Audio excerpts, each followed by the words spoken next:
साथ का अनुभव बड़ा निराला है। तुम्हारे साथ का अनुभव बड़ा निराला है। मिले न स्वर्ग में वो सुख लुटाने वाला है। तुम्हारे साथ का अनुभव बड़ा निराला है।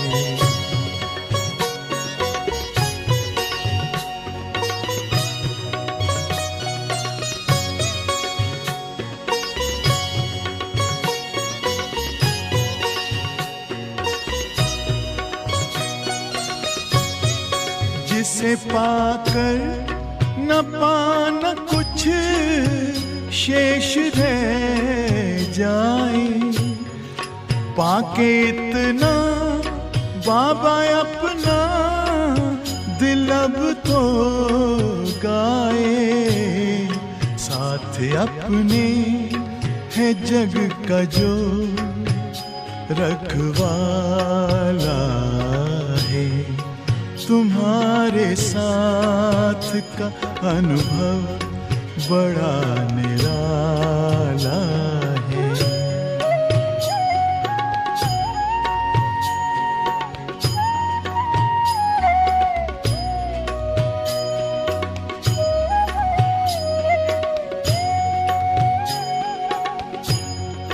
तेरी आँखों से पीते हम हैं अमृत प्याले। बड़ी जतन से छुपा कर नजर में हो पाले।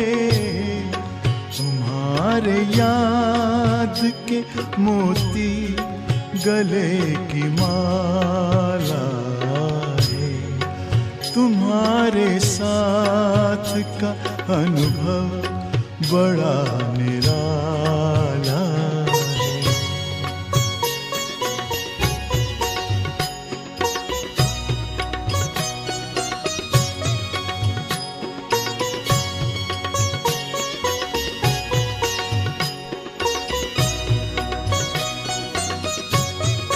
बाबा कहते हो यही बच्चे मेरे ताज तुम्ही।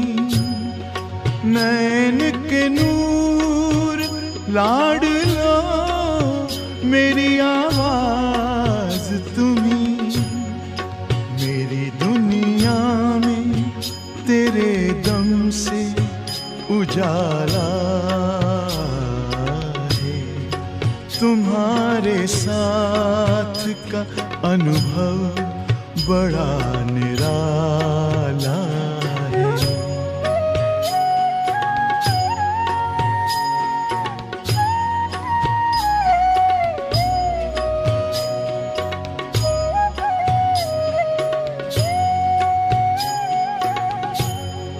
तेरी नजर का असर दिल ने तुम्हें जान लिया। दिल ने दिल में ही अपना तुझे सब मान लिया। दिल के ताऊस तख्त पर तू दिल वाला है। तुम्हारे साथ का अनुभव बड़ा निराला है।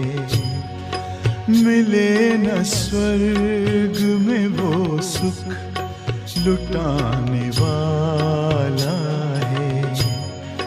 तुम्हारे साथ का अनुभव बड़ा निराला है।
ये शोहरत भी क्या है, तुम्हारी ही दौलत, तुम्हारा दिया सब, तुम्हारी बदौलत, तुम्हारे ही हम हैं, तुम ही हो हमारे, इसकी सिवा याद कुछ भी ना आए, कुछ भी ना आए। यही मन में बावा है हरदम हमारे।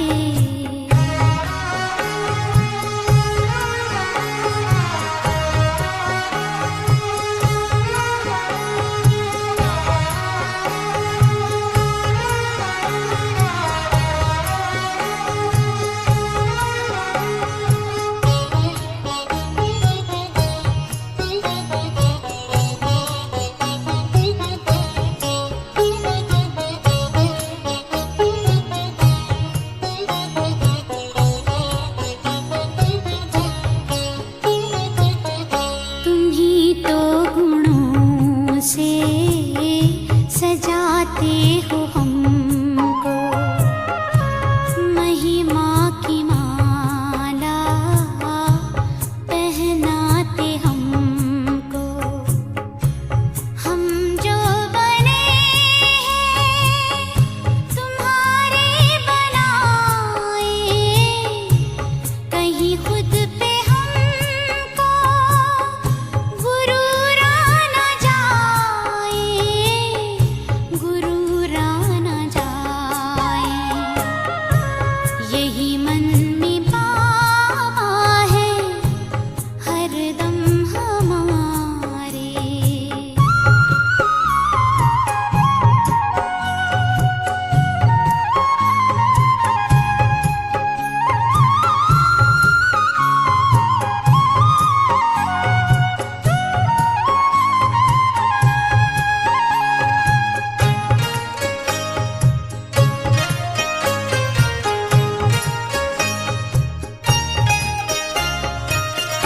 हमें मान दे करके ऊंचा उठाया, दिल तख्त पर हमको आपने बिठाया।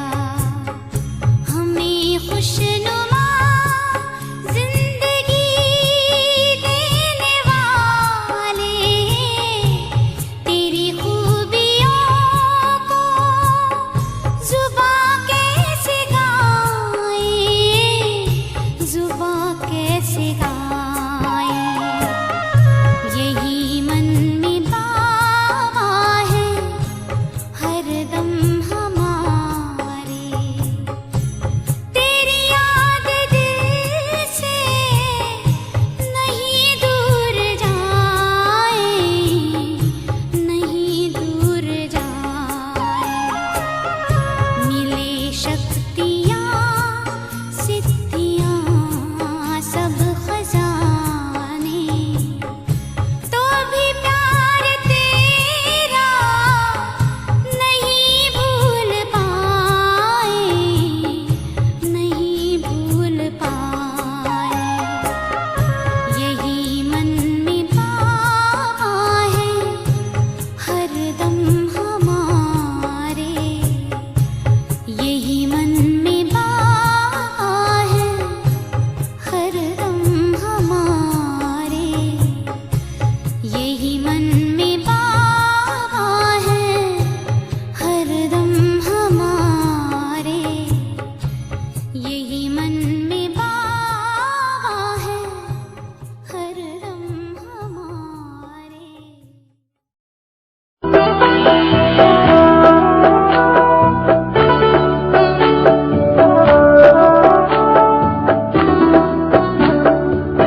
शांति।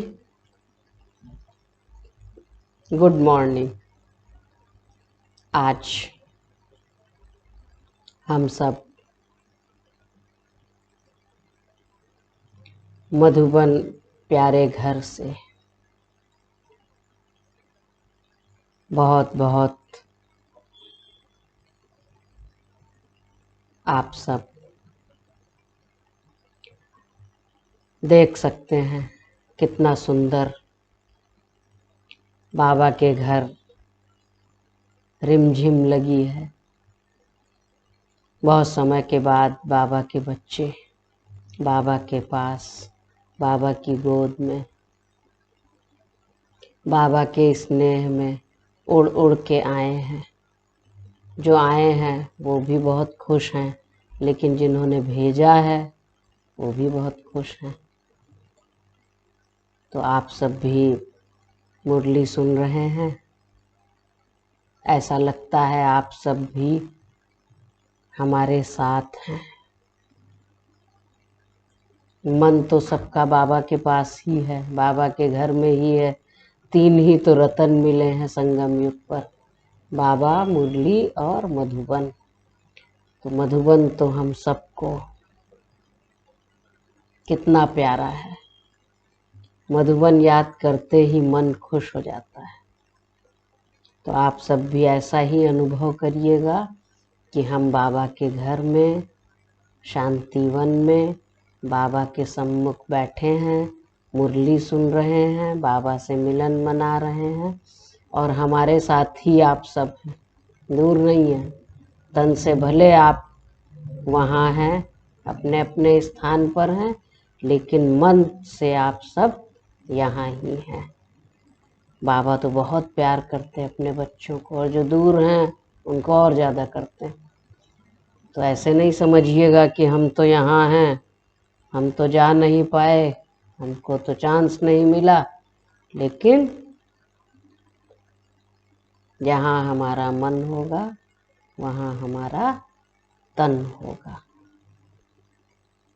तो मन की आँखों से आप देख सकते हैं, खुश भी हो सकते हैं। तो अभी हम सब आज प्यारे बाबा के मधुर महावाक्य सुनेंगे। आज 7 अक्टूबर 2021 के बाबा के महावाक्य हैं।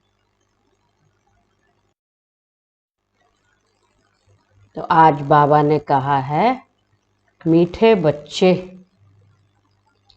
Here no evil. एक बाप से ही सुनना है। गृहस्थ व्यवहार में रहते कमल फूल समान रहना है। मीठे बच्चे, हियर नो इविल। एक बाप से ही सुनना है। गृहस्थ व्यवहार में रहते कमल फूल समान रहना है। आज का प्रश्न है, किस खेल को यथार्थ रीति जानने वाले बच्चे कभी मूंझ नहीं सकते? ये तो खेल चल रहा है ना, और इस खेल को यथार्थ रीति जानने वाले बच्चे कभी भी मूंझ नहीं सकते। उत्तर है दुख और सुख।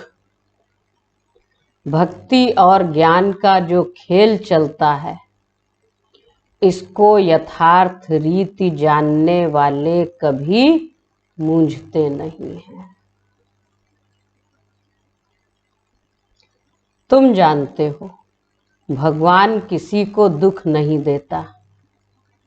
वह है दुख हरता, सुख करता। जब सभी दुखी हो जाते हैं, तब दुखों से लिबरेट करने के लिए वह आते हैं। उनका काम ही है दुखों से लिबरेट करना। तो भगवान किसी को दुख नहीं देते। आज का गीत है, यह कौन आज आया सवेरे सवेरे। ओम शांति। बच्चों ने क्या सुना? अब बाबा पूछ रहे हैं। भक्ति का गीत। तो भक्ति को अंग्रेजी में फिलॉसफी कहते हैं। टाइटल मिलते हैं डॉक्टर ऑफ फिलॉसफी। अब फिलॉसफी, भक्ति तो छोटे बड़े मनुष्य सब जानते हैं।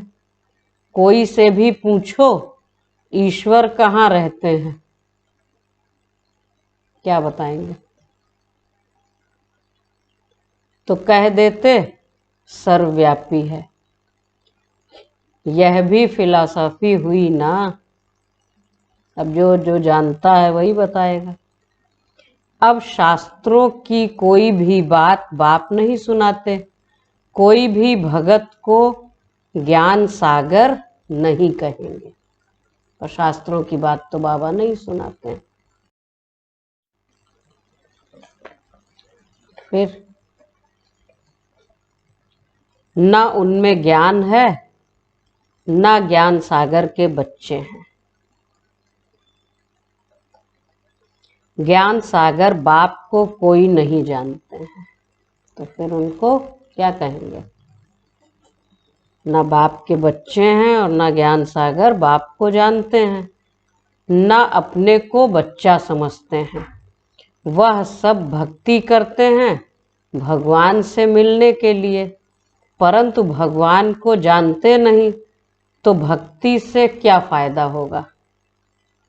बहुतों को यह टाइटल मिलता होगा, कौन सा? Doctor of philosophy. उन्हों की बुद्धि में तो एक ही बात है कि ईश्वर सर्वव्यापी है, उसको फिलॉसफी समझते हैं। इससे ही गिरते आए हैं। इसको कहा जाता है धर्मग्लानि। हम कोई भी मनुष्यों से शास्त्रों का कुछ वाद विवाद नहीं कर सकते। हम कोई मनुष्य से पढ़े हुए नहीं हैं, और सब मनुष्य मनुष्य द्वारा पढ़े हुए होते हैं। वेद शास्त्र आदि सब मनुष्य से ही पढ़ते हैं। बनाए भी मनुष्यों ने हैं। इनकी रचना किसने की? मनुष्यों ने ही की। अब हमको कोई मनुष्य से कुछ भी सीखना नहीं है। तुमको अब स्पिरिचुअल बाप से ही सुनना है। उसी को बाबा ने कहा हियर नो इविल। तुमको अब स्पिरिचुअल बाप से ही सुनना है। सुनने वाले हैं रूहानी बच्चे, आत्माएं। वह सब मनुष्य मनुष्य को सुनाते हैं। यह है रूहानी बाप का ज्ञान, वह है मनुष्यों का ज्ञान। यह बाबा भी साकार मनुष्य है ना। बोलो, रूहानी बाप इस द्वारा सुनाते हैं। हम रूह सुनते हैं। हम रूह फिर शरीर द्वारा औरों को सुनाते हैं।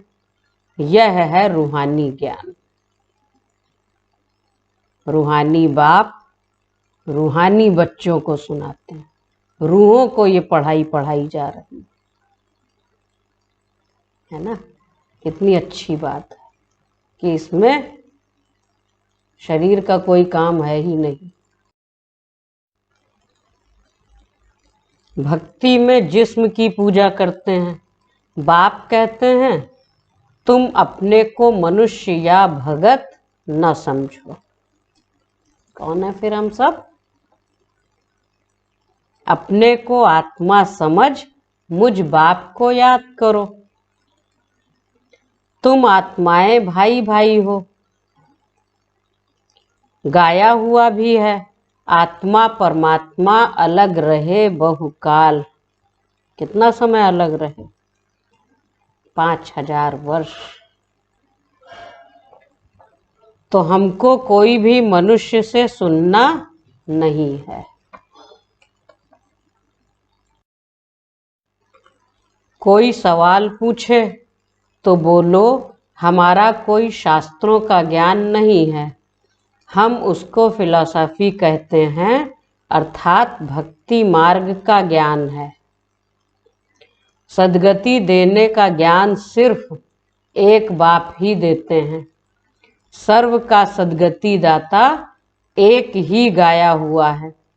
तो तुम बच्चों को कोई से भी डिबेट नहीं करनी है। बाप कहते हैं ज्ञान की अथॉरिटी, ज्ञान सागर मैं हूँ।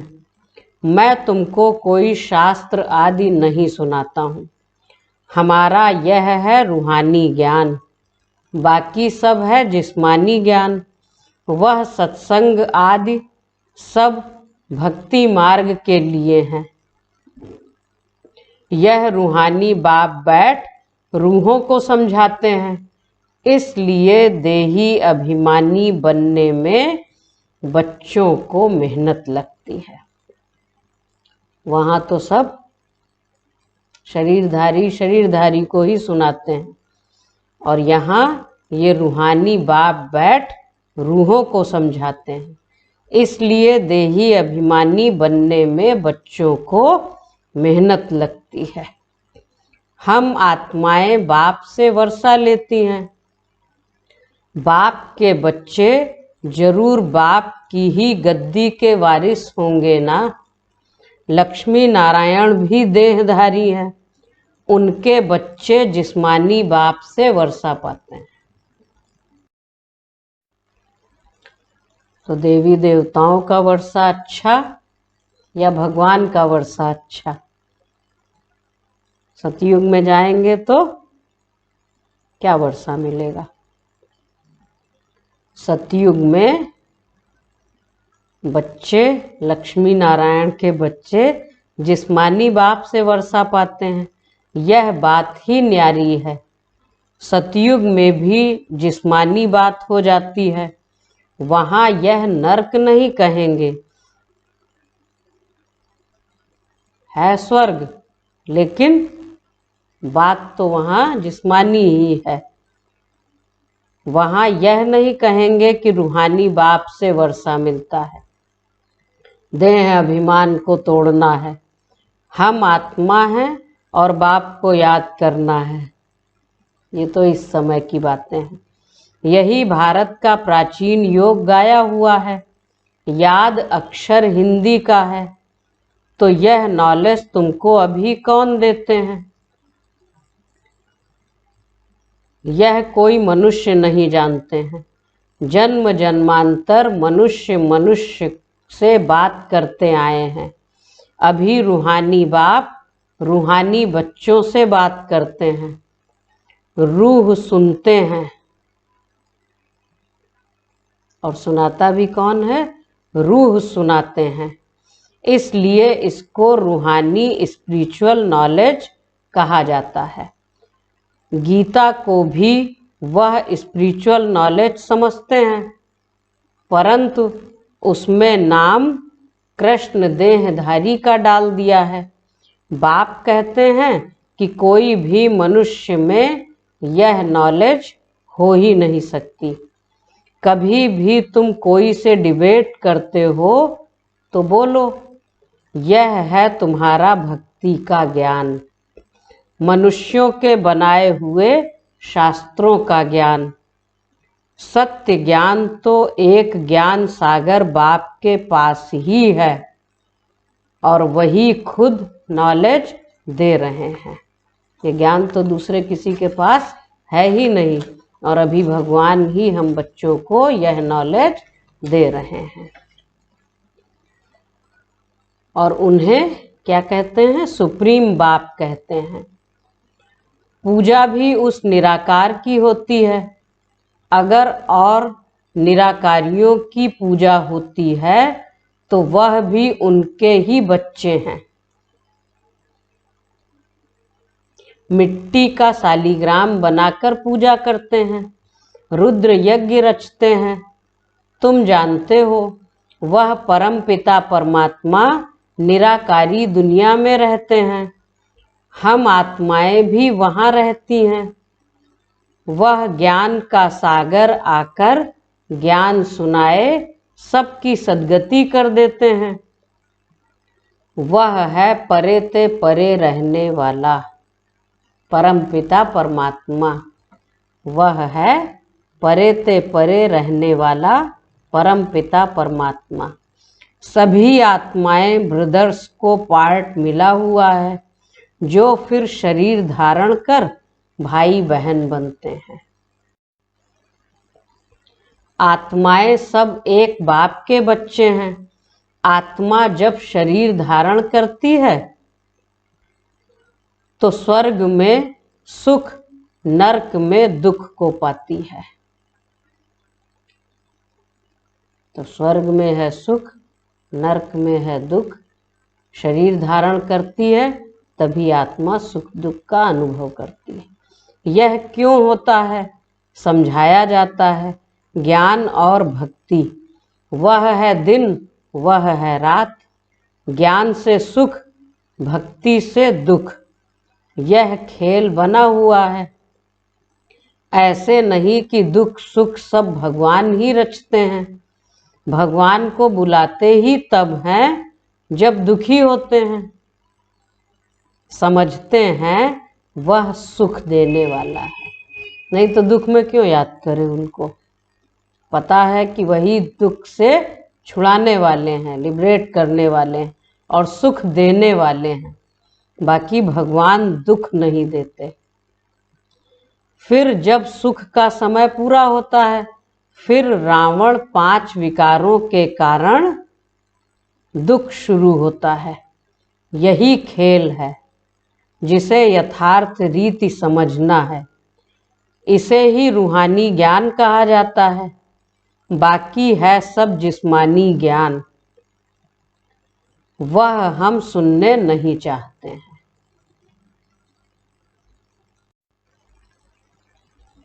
हमको हुक्म मिला हुआ है सिर्फ मुझ निराकार बाप से ही सुनो। बाप कहते हैं हियर नो इविल। हम एक भगवान से सुनते हैं, तुम मनुष्यों से सुनते हो। रात दिन का फर्क है। बड़े बड़े विद्वान शास्त्र आदि पढ़ते हैं, वह तो हमने भी बहुत पढ़े। जब उसका समय था तो वो पढ़ा गया, लेकिन अब भगवान क्या कहते हैं, मुझे याद करो और किसी से भी न सुनो। ये भगवान का हुक्म है।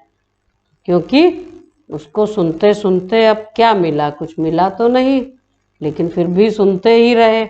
लेकिन अब बाबा के बच्चे बने हैं तो बाबा ने ये श्रीमत दी है। तो बाबा ने कहा कि बाप खुद कहते हैं,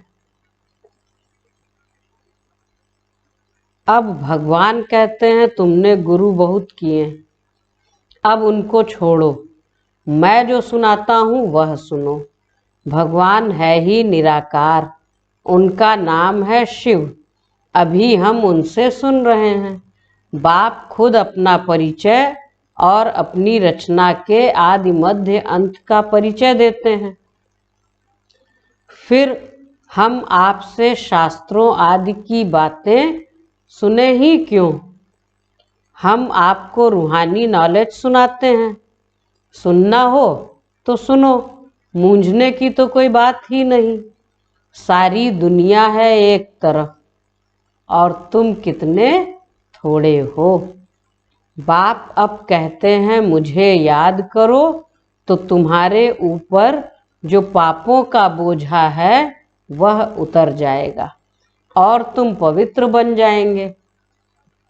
जो पवित्र बनेंगे वही पवित्र दुनिया का मालिक बनेंगे। अभी पुरानी दुनिया बदलनी है। कलयुग के बाद सतयुग आना है। सतयुग है पावन दुनिया। कलयुग में ही मुझे बुलाते हैं कि आकर पावन दुनिया बनाओ। सो मैं अब आया हूँ, माँ में कम याद करो। अब दुनिया बदल रही है। यह अंतिम जन्म है। इस पुरानी दुनिया में आसुरी राज्य खलास हो, राम राज्य स्थापन हो रहा है। इसलिए अब अंतिम जन्म गृहस्थ व्यवहार में रहते कमल फूल समान पवित्र बनो। यह विषय सागर है ना, और गाते भी हैं। भगवान की आरती करेंगे तो कहेंगे विषय विकार मिटाओ। तो अब बाबा आए हैं और कह रहे हैं कि बच्चे इस अंतिम जन्म में कमल फूल समान पवित्र बनो, करो। क्योंकि सुनते सुनते सुनते तो इतना समय बीत गया, अब कुछ तो कर लें। तो कमल फूल पानी के ऊपर रहता है, तो अब तुम गृहस्थ व्यवहार में रहते कमल फूल के समान पवित्र बनो, न्यारे प्यारे बनो। रहो भी घर गृहस्थ में, और कैसे रहो? कमल पुष्प के समान। तो तुम बच्चे जानते हो हम राजाई स्थापन कर रहे हैं, अभी सारी दुनिया बदलनी है। वह धर्म स्थापक सिर्फ अपना अपना धर्म स्थापन करते हैं। पहले वह पावन होते हैं, फिर पतित बनते हैं। सतगुरु तो एक ही सद्गति दाता है। मनुष्य गुरु करते ही तब हैं जब सतगति में जाना चाहते हैं। जब पाप बहुत होते हैं तब रूहानी बाप ज्ञान सुनाते हैं। भक्ति का फल ज्ञान तुमको भगवान से मिलता है। भगवान कोई भक्ति नहीं सिखलाते हैं, अब वो भी वही करें जो सब कर रहे हैं, तो भगवान के आने का उद्देश्य ही क्या हुआ फिर? तो वह तो ज्ञान देते हैं, और ज्ञान माना समझ। समझ से हर कार्य करें तो फिर बाबा ने कहा क्या होगा? जन्म जन्मांतर के पापों का बोझा सिर से उतरे, आत्मा काली से गोरी बने, नई सतयुगी दुनिया में जाने के लायक बने। कहते हैं माँ मेकम याद करो तो तुम्हारे विकर्म विनाश होंगे। माँ मेकम मुझ एक को याद करो तो तुम्हारे विकर्म विनाश होंगे, और कोई पावन बनने का रास्ता ही नहीं है। स्पष्ट बात बाबा बताते हैं। बाकी फिर कहते मर्जी तुम्हारी। बाबा तो सब सुनाते हैं हम बच्चों को। नई दुनिया में सब स्वर्गवासी थे, अब पुरानी दुनिया में कैसे हैं? सब नरकवासी हैं। इसलिए बाप कहते हैं कि मैं सबका उद्धार करने आता हूँ। साधु सन्यासी गुरु गोसाई महात्माएं विद्वान पंडित अहिल्याएं गणकाएं सबका उद्धार करने भगवान को आना पड़ता है, क्योंकि यहाँ और कोई सद्गति दाता तो है ही नहीं। दुनिया ही दुख की है, कलयुग है, और कलयुग में भी घोर कलयुग, तमो प्रधानता है। और जब सब दुखी होते हैं तभी भगवान आते हैं बच्चों को लिबरेट करने, उद्धार करने। सर्व का उद्धार करने के लिए भगवान आते हैं। मैं ही आकर रूहानी ज्ञान देता हूँ। बाप अपना परिचय दे रहे हैं, मैं तुम्हारा बाप हूँ। भगवान परिचय दे रहे हैं, मैं तुम्हारा बाप हूँ। अभी यह है नरक, नई दुनिया को स्वर्ग कहा जाता है, और ये है पुरानी दुनिया। ऐसे कैसे कहेंगे कि यहाँ ही स्वर्ग नरक है? मनुष्यों की तो यही मान्यता है कि यहाँ जो सुख में है वो स्वर्ग में है, जो दुख में है वो नरक में है। लेकिन ऐसे कैसे कहेंगे, क्योंकि सुख के साथ दुख जुड़ा हुआ है। यहाँ स्वर्ग तो उसको कहें जहां दुख का नाम निशान ना हो, और यहाँ का सुख कैसा है, काग विष्ठा समान है। क्या सुख है, धूल छाई। तो बाबा ने कहा ऐसे कैसे कहेंगे कि यहाँ ही स्वर्ग नरक है। जिनको बहुत धन है वह स्वर्ग में है। स्वर्ग तो होता ही है नई दुनिया में, यहाँ स्वर्ग कहाँ से आया। इसलिए हम कोई मनुष्यों की बात सुनते नहीं। बाप कहते हैं तुमको तमो प्रधान से सतो प्रधान बनना है तो मामेकम याद करो। सारा दिन बुद्धि में यह नॉलेज रहनी चाहिए। अच्छा, मीठे मीठे सिकीलधे बच्चों प्रति माता पिता बाप दादा का याद प्यार और नमस्ते। हम रूहानी बच्चों की रूहानी बाप दादा को याद प्यार, गुड मॉर्निंग और नमस्ते। नमस्ते। धारणा के लिए मुख्य सार। छोटी सी मुरली है आज की, और कितनी सुंदर बाबा ने बातें सुनाई हैं। तो धारणा के लिए मुख्य सार, पहली पॉइंट है, एक बाप से ही रूहानी बातें सुननी है। किसी से दूसरी बातों का वाद विवाद नहीं करना है। एक बाप से ही रूहानी बातें सुननी है, किसी से दूसरी बातों का वाद विवाद नहीं करना है। दूसरी पॉइंट है, देही अभिमानी बनने की मेहनत करनी है। सतो प्रधान बनने के लिए एक बाप की याद में रहना है। आज का वरदान है,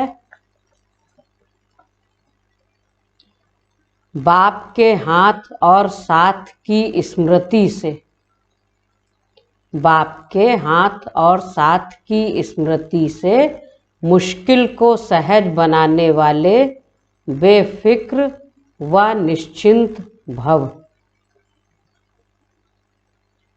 बाप के हाथ और साथ की स्मृति से मुश्किल को सहज बनाने वाले बेफिक्र व निश्चिंत भव। जैसे किसी बड़े के हाथ में हाथ होता है तो स्थिति बेफिक्र व निश्चिंत रहती है। ऐसे हर कर्म में यही समझना चाहिए कि बाप दादा मेरे साथ भी है और हमारे इस अलौकिक जीवन का हाथ उनके हाथ में है।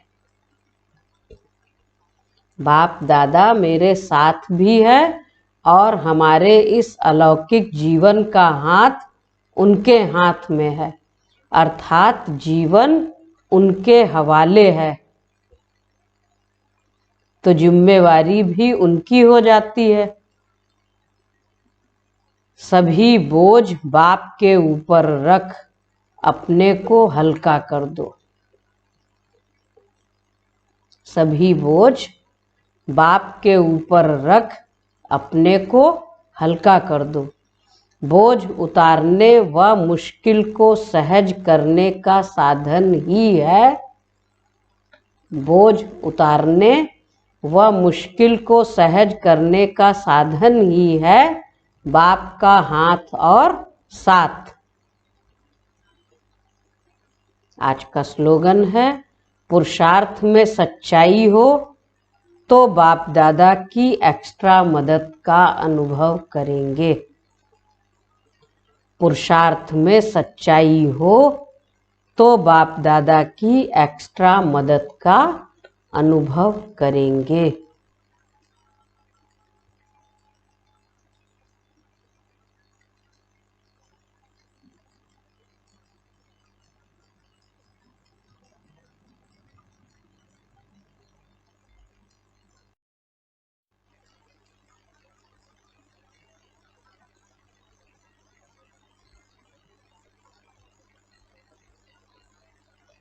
मातेश्वरी जी के अनमोल महावाक्य।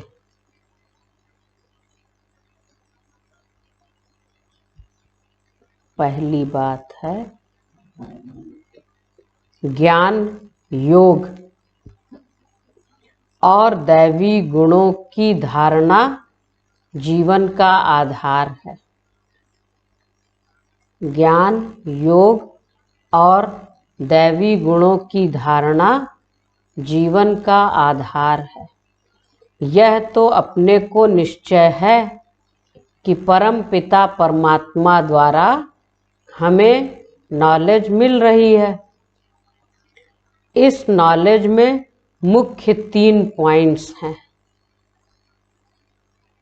जिसके लिए अपने को पूरा पुरुषार्थ करने का ध्यान रखना है। पूरा पुरुषार्थ करना है। इसमें पहले है योग अथवा ईश्वरीय निरंतर याद, जिससे विकर्मों का विनाश होता है। दूसरा है ज्ञान, माना इस सारे ब्रह्मांड सृष्टि के आदि मध्य अंत कैसे होती है।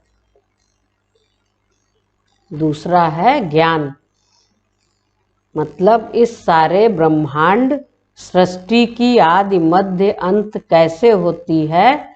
जब यह नॉलेज हो तब ही इस लाइफ में प्रैक्टिकल चेंज आ सकती है और हम भविष्य प्रारब्ध अच्छी बना सकते हैं। तीसरी पॉइंट है क्वालिफिकेशन। तो हमको सर्वगुण संपन्न 16 कला संपूर्ण अवश्य बनना है। हम ही देवता बन सकते हैं। तो अपने आप को चलते फिरते, खाते पीते इन तीनों पॉइंट पर ध्यान देना जरूरी है। कौन सी 3? योग, निरंतर याद, जिससे विकर्म विनाश होते हैं। दूसरा ज्ञान, और ज्ञान माना सारे ब्रह्मांड सृष्टि के आदि मध्य अंत उसकी कैसे होती है, यह नॉलेज। बाबा ने कहा अगर प्रैक्टिकल में है, मम्मा समझा रही है, अगर प्रैक्टिकल में यह नॉलेज है, समझ में आई है कि इसकी आदि मध्य अंत कैसे होती है, तब लाइफ में चेंज आती है और फिर हमारी भविष्य प्रारब्ध भी अच्छी बनती है। और तीसरी, हमको क्या बनना है? सर्वगुण संपन्न 16 कला संपूर्ण बनना है, तब ही देवता बन सकते हैं। तो अपने आप को चलते फिरते, खाते पीते इन तीनों पॉइंट पर ध्यान देना जरूरी है। इस एक ही जन्म में ज्ञान बल, योग बल और दैवी गुणों की धारणा की जाती है। तीनों का आपस में कनेक्शन है। ज्ञान बिगर योग नहीं लग सकता और योग बिगर दैवी गुणों की धारणा नहीं होती। इन तीनों पॉइंट पर सारी जीवन का आधार है। तब ही विकर्मों का खाता खलास हो, अच्छे कर्म बनते हैं। इसे ही ईश्वरीय जीवन कहा जाता है। फिर बाबा का हाथ और साथ सदा सदा सदा अनुभव होता है। तो जीवन उनके हवाले, इस अलौकिक जीवन का हाथ उनके हाथ में, सभी बोझ बाप के ऊपर।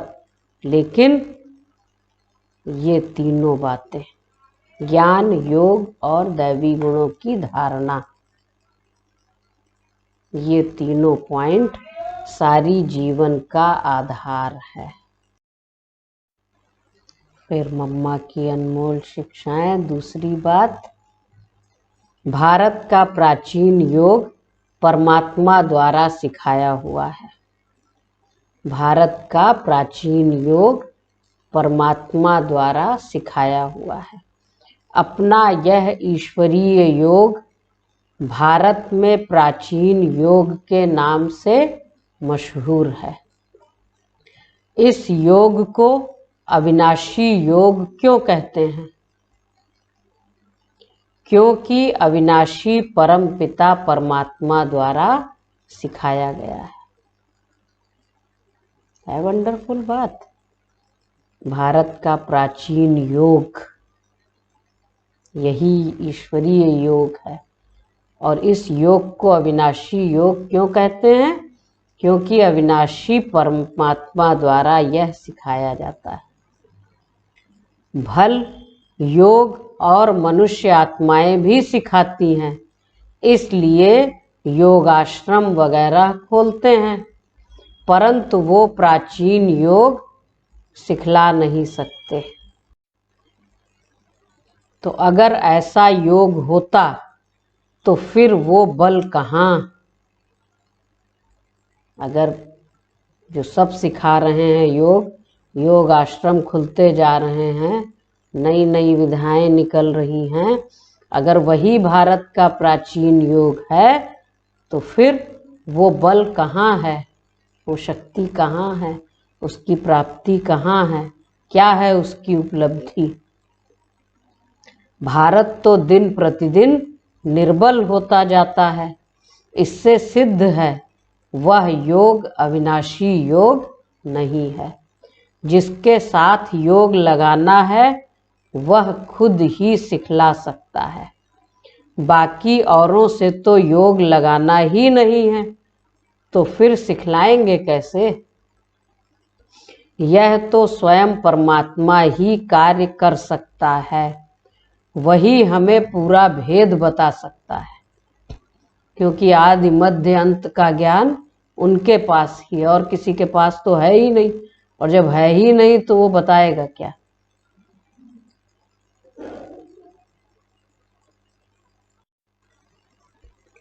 बाकी तो सब तरफ कहते रहते हैं हम योग सिखाएंगे, हम योग सिखलाएंगे। वह तो हम जानते हैं कि सच्चा योग तो खुद परमात्मा ही सिखलाए। सूर्यवंशी चंद्रवंशी घराना व दैवी राज्य स्थापन करते हैं। और ये बात हम बच्चे ही समझते हैं। एक तरफ सारी दुनिया, एक तरफ हम थोड़े से बाबा के बच्चे, निश्चय बुद्धि होकर बाबा के हर फरमान को मानने वाले। यह तो हम जानते हैं कि सच्चा योग तो खुद परमात्मा ही सिखलाए। सूर्यवंशी चंद्रवंशी घराना व दैवी राज्य स्थापन करते हैं। अब वो प्राचीन योग परमात्मा आकर कल्प कल्प हमें सिखाते हैं।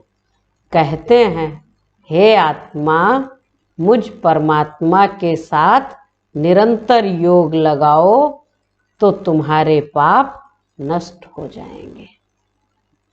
देखो कितनी सुंदर स्पष्ट समझानी है कि भारत का प्राचीन योग किसने सिखाया, कैसे सिखाया, कब सिखाया, किनको सिखाया, और फिर उसको सीखने के बाद क्या शक्ति आती है, बुद्धि कैसी होती है, मन एकाग्र होता है, फिर उसकी प्राप्ति क्या है, क्या मिलता है उसको सीखने से। तब बाबा बताते हैं सच्चा योग खुद परमात्मा सिखाते हैं और सूर्यवंशी चंद्रवंशी घराना दैवी राज्य स्थापन करते हैं। कहते हैं स्थापना, पालना और विनाश। तो किस चीज की स्थापना, किस चीज का विनाश, किसकी पालना? भगवान के ये 3 जो कर्तव्य हैं वो भगवान कैसे, कब, कहाँ, किनके सम्मुख, कब करते हैं? उनको स्वयंभू कहते हैं, वो स्वयं प्रकट होते हैं। और जो उसका मास्टर है, जो उस्ताद है, वही तो वो चीज़ सिखा पाएगा। बाकी जब किसी को पता नहीं पूरी बात तो वो क्या सुनाएगा? बाबा ने कहा बाबा ही आकर पूरा भेद बता सकते हैं। इसीलिए उनको त्रिकालदर्शी, त्रिलोकीनाथ, ज्ञान का सागर, सर्वशक्तिमान, ये सब टाइटल तो भगवान के हैं ना। जीवन नैया को पार ले जाने वाले, सर्व की सद्गति करने वाले, सबको छुड़ा के दुख की दुनिया से छुड़ाने वाले वही एक है ना। और जिसको सब पता है वही बता सकता है। और सब पता किसको हो सकता है? जो रचयिता है। रचना को तो सब नॉलेज नहीं हो सकती ना। रचना तो वहीं से बताएगी जहाँ से उसको मिला है, जहाँ से उसका जन्म है। और ये तो भारत का प्राचीन योग है। और प्राचीन योग होने के कारण कौन ये बताता है? भगवान ही सुनाते हैं। तो आज बाबा ने मुख्य बात कही, क्या कहा? बाप के हाथ और साथ की स्मृति से मुश्किल भी सहज बन जाए। क्योंकि यही एक समय है जब बाप का श्रीमत रूपी हाथ और दुआओं भरा हाथ, भगवान का साथ, भगवान का वरद हस्त हम बच्चों के ऊपर है। भगवान ऑफर कर रहे हैं, बच्चे अपनी जिम्मेवारी मुझे दे दो, तुम निश्चिंत रहो, सिर्फ एक काम करो। क्या? मुझे याद करो, माँ में कम याद करो और किसी से नहीं सुनो। ये भगवान का हुक्म है, एक मेरे से सुनो। एक से सुनो, एक की मानो, एक के ही होकर रहो।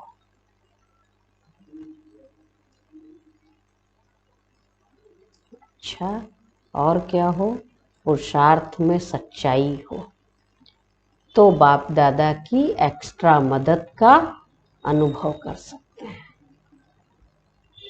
सच्चाई और सफाई, सच्चे दिल पर साहब राजी, सच तो बिठो नच, साँच को आँच नहीं, लेकिन दिल सच्चा होना चाहिए।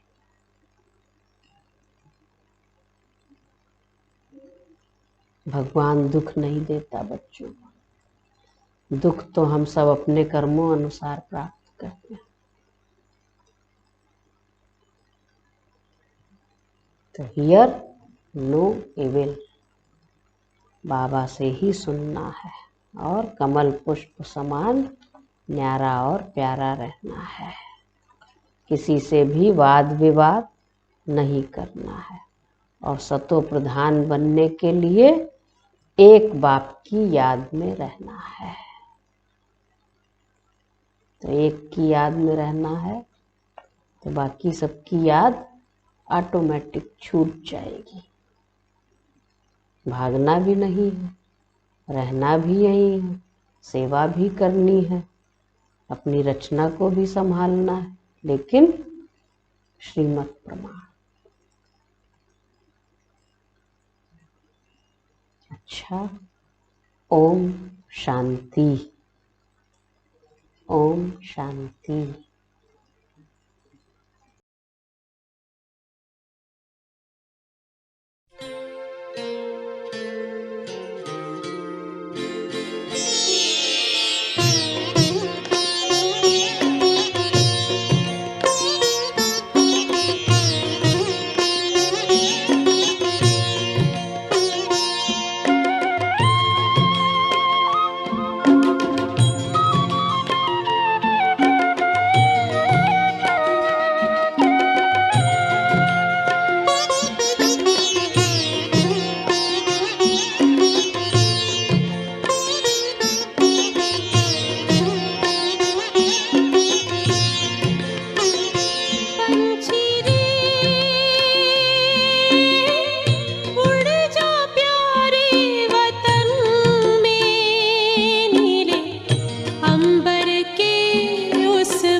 जा बाबा के अंतर द्वार, उड़ जा प्यारे वतन में, नीले अंबर के उस पार। पंछी रे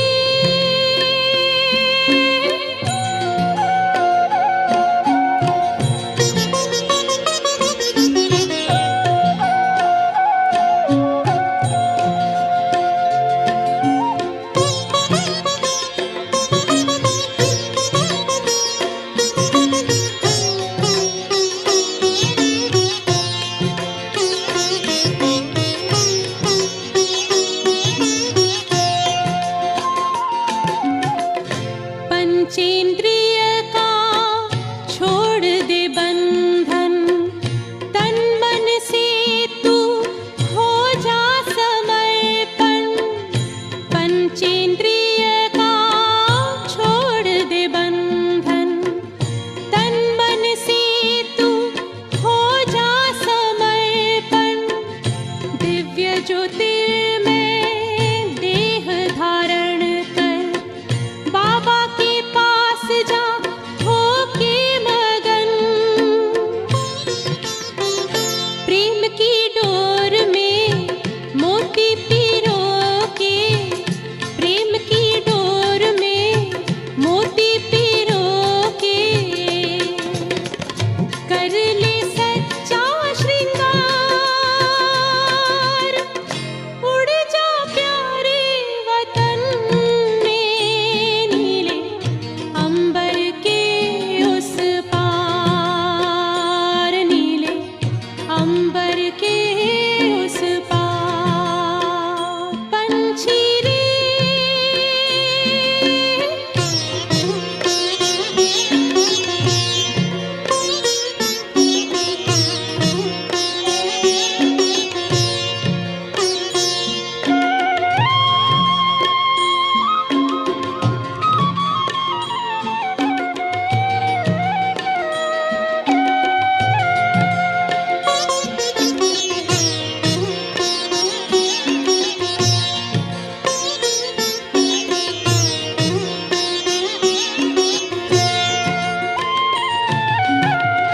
बन के फरिश्ता बाबा से मिलना, देना संदेश हमारा।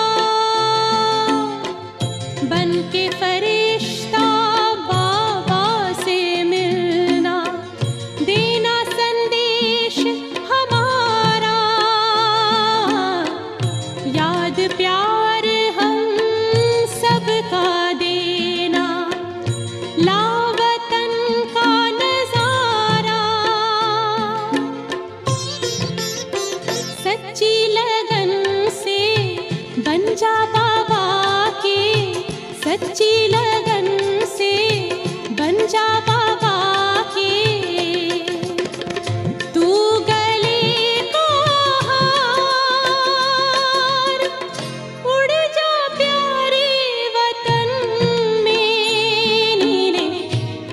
अंबर के उस पार हो नीले अंबर के उस पार पंछी रे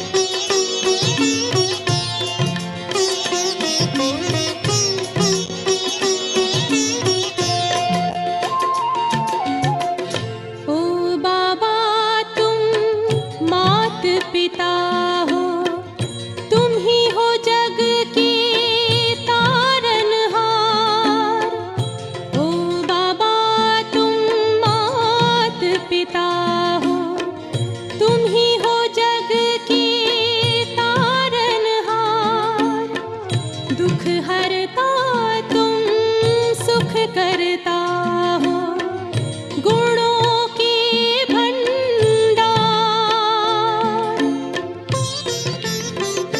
हम सब बच्चे गाते हैं तेरी हम सब बच्चे गाते हैं तेरी महिमा अपरंपार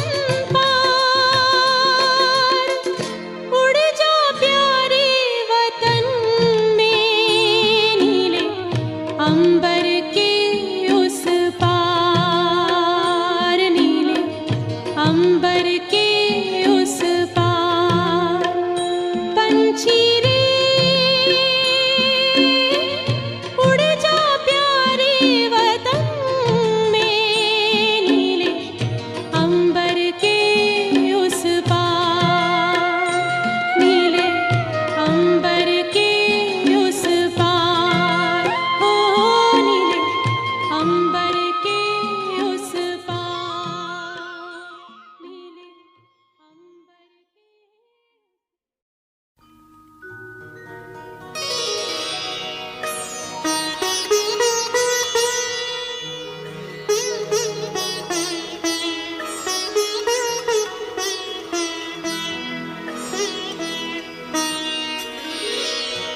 तेरी याद का अमृत पीते हैं, तेरी याद का अमृत पीते हैं, तेरी याद में जीते हैं बाबा, तेरी याद में जीते हैं बाबा, तेरी याद का अमृत पीते हैं, तेरी याद का अमृत पीते हैं, रहे याद सदा ही साथ तेरी, रहे याद सदा ही साथ तेरी, बस और न हम कुछ चाहेंगे, बस और न हम कुछ चाहेंगे, तेरी याद का अमृत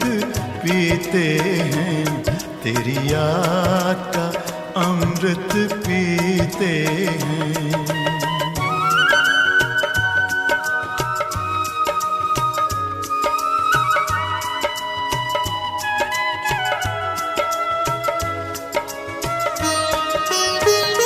जो पल बीते तेरी यादों में, जो पल बीते तेरी यादों में, वो पल अविनाशी होते हैं, वो पल अविनाशी होते हैं, हर पल को सफल बना देंगे, हर पल को सफल बना देंगे, तेरी याद कभी ना छोड़ेंगे, तेरी याद कभी ना छोड़ेंगे, तेरी याद का अमृत पीते हैं, तेरी याद का अमृत पीते हैं।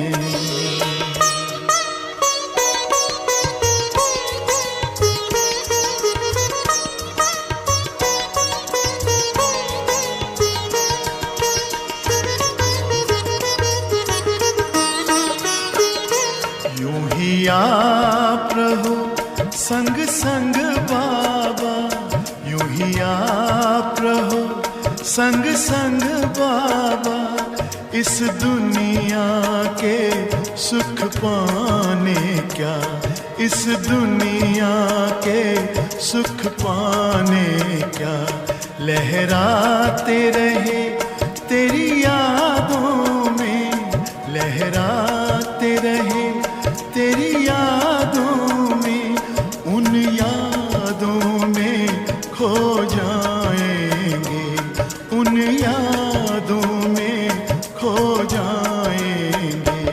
तेरी याद का अमृत पीते हैं, तेरी याद का अमृत पीते हैं, तेरी याद में जीते हैं बाबा, तेरी याद में जीते हैं बाबा, तेरी याद का अमृत पीते हैं, तेरी याद का अमृत पीते हैं।